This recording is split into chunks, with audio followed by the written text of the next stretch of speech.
Olá, turminha, tudo bem com vocês? Espero que todos estejam bem. Olha só, estou aqui para explicar para vocês o conteúdo que está na ficha de português essa semana, certo? Olha só, o trabalhinho de português de vocês é a atividade sobre o texto que está nas páginas 277 até a página 283. Você vai ler o texto da página 277, certo? Até a página 283, vai tirar uma foto legível, onde dá para mim ler direitinho, e vai me mandar. É o trabalho de português do quarto bimestre, certo? Depois, outra coisa, eu estou pulando algumas páginas que a gente já trabalhou, esses outros tipos de atividades, e que vocês vão trabalhar mais ainda no quinto ano, por conta do nosso tempo, certo? Porque nós diminuímos muito a questão de atividades para casa, então, para a gente tentar concluir, pelo menos, mais da metade das atividades do quarto bimestre, certo? Então, se vocês observarem que eu pulei algumas páginas, é por isso. Eu estou dando prioridade para o que é mais importante, apesar que tudo é importante, mas eu estou dando prioridade para o que é mais importante. Se de tudo ainda sobrar tempo, eu irei voltar e explicar o restante, certo? Mas se você quiser tentar e fazer, pode ficar à vontade, ok? Então, olha só. Já na página 285, começa a atividade. Aqui eu acabei de falar, é o trabalho de português. Vocês vão fazer, vão tirar foto e vão me mandar, certo? No meu privado. Aqui na página 255, nós vamos falar sobre concordância entre substantivo, pronome e verbo, certo? Então, olha só. Tem assim, leia as frases, observe os verbos em destaque. Arthur presenteou sua avó com flores que ela mais gosta. Os verbos são presenteou e gosta, certo? Beatriz e Henrique foram ao circo, mas o menino tem medo de palhaço. Foram e tem são os verbos. Você já sabe que o verbo é flexionado para adequar a pessoa do discurso, que pode aparecer como um pronome ou como um substantivo. É a pessoa do discurso que determina se o verbo vai para a forma singular ou para a forma plural, certo? Então, aí, essa concordância, se vai para a forma no singular ou no plural, é a pessoa do discurso que determina. E quem que é a pessoa do discurso? O verbo, né? Que é flexionado aí. Lembre-se que de que o substantivo pode ser substituído por pronomes. Portanto, em caso de dúvida, faça a troca. Arthur, eu posso substituir por ele. Lembra dos pronomes pessoais, o caso reto? Eu, tu, ele, ela, nós, vós, eles ou elas são os pronomes. Beatriz e Henrique, eles, eu posso substituir por eles. Menino, eu posso substituir por ele, certo? São os pronomes. Dessa maneira, torna-se simples identificar a pessoa do discurso e adequar a forma verbal a ela. Vamos para as atividades agora, na página 286, número 1.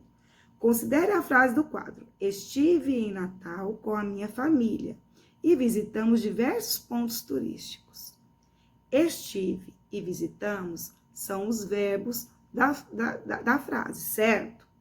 Agora responda. Justifique a flexão dos verbos nas frases. Você vai justificar a flexão desses verbos. Primeiro, estive. Ele concorda com a pessoa que fala, certo? Não concorda? Já visitante é a pessoa que fala, ok? E minha família, né? É o que equivale o pronome nós, certo? Visitamos minha família, então, pronome nós, ok? Escreva os verbos em suas formas sem conjugação e determine a que conjugação pertence. Estive vem de estar. Estar. Lembra-se, terminar com ar é primeira conjugação, terminar com er, segunda conjugação, terminar com ir, terceira conjugação. Lembra? Estive vem de estar. Terminou com ar. Então, qual conjugação que ele é? Certo? E visitamos. Visitar também. Qual que é a conjugação? Certo? Número 2. Complete as frases com os verbos entre parênteses, no tempo que achar coerente e destaque o referente. Então, olha só. O verbo aliás, acontece tantas coisas neste mundo. O verbo que está em parênteses é acontecer, né? Então, acontece. Agora, tá assim, ao cinema ontem, Natália e Raul. Qual que é o verbo que vai ficar mais coerente aí? Natália e Raul foram ao cinema. Aí você vai colocar foram, certo? Eu sempre, bastante antes de decidir algo importante. Pensar é o verbo. Então, eu sempre o quê? Antes, você vai completar aí, certo? Já na número 3, 287, tá assim, ó. Observe as imagens e construa uma frase para cada uma delas. Depois, circule os verbos e sublinhe os substantivos que concordam com eles. Então, você vai primeiro formar uma frase com esses desenhos, essas figuras que estão aí. Depois, você vai circular os verbos e sublinhar os substantivos que concordam com esse verbo, certo? 4. Há erro de concordância verbal na frase. Qual frase que há erro de concordância verbal, certo? Onde está alguma coisa aí discordando aí. O verbo com o substantivo ou com o pronome. Que não há uma concordância verbal. Agora, justifique sua escolha. Certo? Você vai justificar. Por que que não está concordando? Porque a frase não está no singular, porque a frase não está no plural. Você vai observar aí e vai ver. Escreva a frase corretamente. Aí, essa frase, você marca com o X, você vai escrever ela corretamente, certo?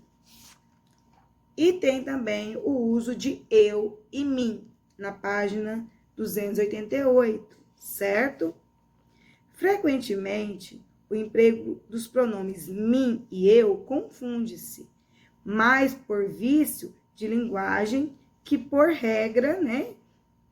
Por uma regra que muitas pessoas desconhecem. Entenda quando e como posso empregar o pronome adequadamente. O pronome pessoal do caso reto, eu, sempre funcionará como determinantes do verbo. Ou seja, é ele que o verbo se adapta, assim como acontece com todos os pronomes do caso reto, que atua como pessoa do discurso em uma oração. Isso quer dizer que esses pronomes comandam, executam a ação, não a sofrem. Na tirinha, por exemplo, a criança que pediu o lápis amarelo para o colega é a mesma criança que executará a ação de pintar. Portanto, eu vou pintar e não mim vou pintar, certo? Então, tá lá na tirinha. Pode emprestar o amarelo para mim? Pintar aqui rapidinho? Para eu pintar. Tá bom, mas deixa usar antes. A professora corrigiu e ele entendeu que ela estava falando que era ela, né? Então, para eu pintar aqui, o pronome pessoal do caso oblíquo, que é o mim, em contrapartida ao pronome anterior, sempre sofrerá as ações do verbo, tenha sido a ação executada pelo pronome eu ou qualquer outro, certo? Por exemplo, aqui na atividade aqui 289. Complete as frases com eu ou mim. Todos terminaram a prova antes de eu ou antes de mim? Antes de mim, né? Pensei em parabenizá-lo, mas mim não encontrei, ou mas eu não encontrei. Então, você vai completar com me ou mim, certo? Considerando as frases a seguir, a sequência que completa adequadamente as frases está na alternativa A, B, C ou D, certo? Que vai completar o espacinho de cada frase. É uma alternativa. 3. Considere as frases abaixo. Tem duas frases. Aí você vai ler e vai explicar. A informação transmitida nas duas orações é a mesma? Justifica a sua resposta.